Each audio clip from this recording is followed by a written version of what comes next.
Bonjour à toutes et tous, bienvenue dans les coulisses du Grand Lyon. Mon invité du jour, Quentin Picard, bonjour. Bonjour, merci de votre invitation. Vous étiez le directeur de campagne de Sandrine Runel aux dernières élections municipales de la gauche unie. Vous étiez candidat cette semaine pour devenir premier fédéral à la tête du Parti socialiste. On se souvient à la suite au départ de Christiane Constant, candidat malheureux puisque vous avez perdu, mais vous avez réagi un peu comme un mauvais perdant peut-être, en dénonçant un double langage et tractation d'arrière-cuisine, des manœuvres dilatoires de votre rival Fabrice Matteucci.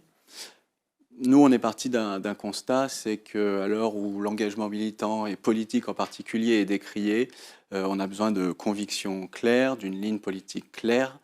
Et nous, notre ligne politique, c'était celle portée par Olivier Faure au dernier congrès de Marseille, l'Union de la gauche. Et au local, dans le département du Rhône, une fédération de militants par et pour les militants. Moi, j'étais soutenu par aucune écurie, aucun grand maire de l'agglomération. Et on souhaitait que les militants puissent réinvestir les instances de notre fédération. Vous étiez dans le courant d'Olivier Faure, Absolument. comme Fabrice Matteucci qui a été élu hier. Absolument. Et quand voilà, je vous disais des convictions. Au sein du PS, on peut se diviser même au sein des courants. Mais vous voyez, il y a des courants, des sous-courants, c'est ce qui fait aussi le sel de ce parti. Mais sur une ligne politique claire qui était celle du Rassemblement de la gauche. Et nous, en fait, ce qu'on perdre en soi, c'est pas dramatique. On était socialiste autrement, mais socialiste avant tout. C'était de rassembler à la fois des composantes du Parti socialiste qui étaient contre le Rassemblement de la gauche et une composante qui est pour le Rassemblement de la gauche. Et nous, ce qui nous intéressait, c'était la ligne directrice. Et que dire à nos partenaires? Ce que vous reprochez à Fabrice Matteucci, c'est d'avoir été élu avec le soutien d'Hélène Geoffroy, qui critique la stratégie de la NUPES. Voilà. Et on se dit, dans le Rhône, quelle histoire le Parti socialiste veut écrire? Qu'est-ce qu'on va dire demain à nos partenaires de gauche, le Parti communiste, le PRG, Génération, la France insoumise, etc. La ligne était très claire au congrès de Marseille. Plus de 70% étaient pour le rassemblement de la gauche. Et donc, on devait se retrouver au deuxième tour sur une ligne politique claire.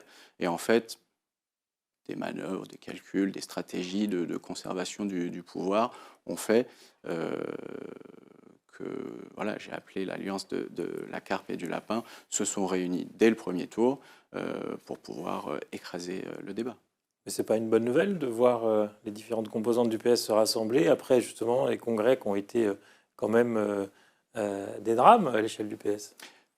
Nous, le Parti socialiste, un parti qui débat, on est organisé en courant et c'est normal et ça fait des années, des décennies que c'est comme ça. Sauf qu'en fait, le rassemblement, moi j'ai la conviction qui repose sur un certain nombre de principes. D'abord sur des fondations, pour qui on se bat, pour qui on fait de la politique, pour qui on a passé les portes du Parti socialiste la première fois. Et là, on le partage tous. Ensuite, quel ouvrage on veut construire? Nous, c'était à la fois occuper et avoir le pouvoir. On n'a pas peur de mettre les mains dans le cambouis, mais c'était aussi changer la vie des gens.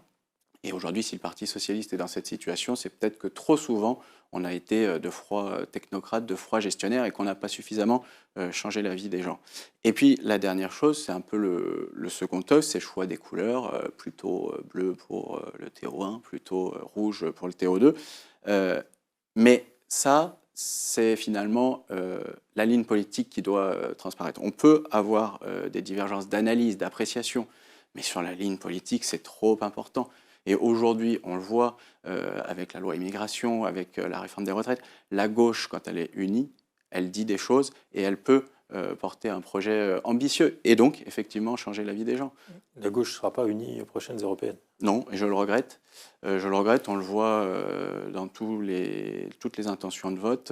Elle est en capacité, si elle est unie, à rivaliser avec La République En Marche, par exemple. Donc là, nous partirons fracturés, et je le regrette. Pas avec le Rassemblement national. A priori, non.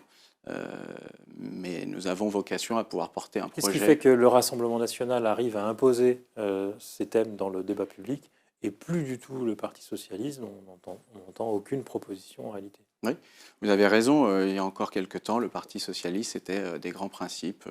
On associait ça au service public, à l'école, aux grandes métropoles, à l'équilibre rural, urbain, etc. Le PS n'a plus Aujourd'hui, d'idées, plus de propositions? si le PS a des idées, je peux en développer un certain nombre. Mais aujourd'hui, c'est vrai, vous avez raison, le combat idéologique est en passe d'être gagné par le Rassemblement national.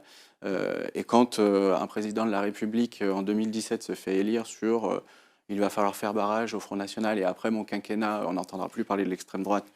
On voit que 5 ans après, ce n'est pas vrai. Et aujourd'hui, il est même le marchepied du Front National.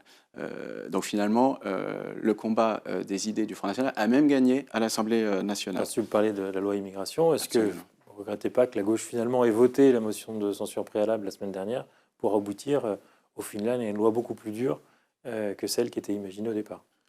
Non, parce qu'on a évité 2 semaines de débats qui auraient manifestement dérivé sur des choses rances, xénophobes, etc. On aurait eu 2 semaines de débats qui auraient encore cristallisé sur les propos et les thèmes du Front National. Aujourd'hui, c'est la responsabilité du gouvernement d'avoir opéré de la sorte. Il faut qu'il en assume les conséquences. Et ce n'est pas la responsabilité de la gauche si la loi aujourd'hui est adoptée en ces termes.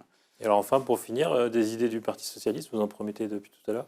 Alors, moi, la grande idée qu'on est en train de bâtir, en tout cas que Olivier Faure a commencé à proposer et qu'on soumettra au débat, c'est le capital républicain. C'est l'idée que l'État investit pour ses enfants, ses étudiants, etc., mais que finalement, on est dans quelque chose qui reproduit les élites, puisqu'on le sait, 10% seulement des étudiants au niveau supérieur sont issus des classes populaires et des classes ouvrières. Et donc, on reproduit ces inégalités. Le projet porté par Olivier Faure et le Parti socialiste de ce capital républicain, c'est de dire que si vous sortez de vos études à 16 ans ou à 18 ans, on peut vous accompagner ensuite pour la reprise d'études ou pour la création d'une entreprise, accompagnée avec Pôle emploi ou la Caisse des dépôts, évidemment, à hauteur de 60 000 euros. Alors 30 000 si on a un bac et 60 000 si on est sorti du système scolaire à 16 ans, dans le cadre de reprise d'études et ou création d'entreprise. Un capital de départ pour les jeunes. Absolument. Et donc c'est une idée qu'on porte, qui est portée par Olivier Faure et qu'on va évidemment appuyer dans les prochains mois, prochaines années. Quentin Picard, je vous remercie. Et puis moi, je vous dis à demain Merci. pour une nouvelle émission des coulisses du Grand Lyon.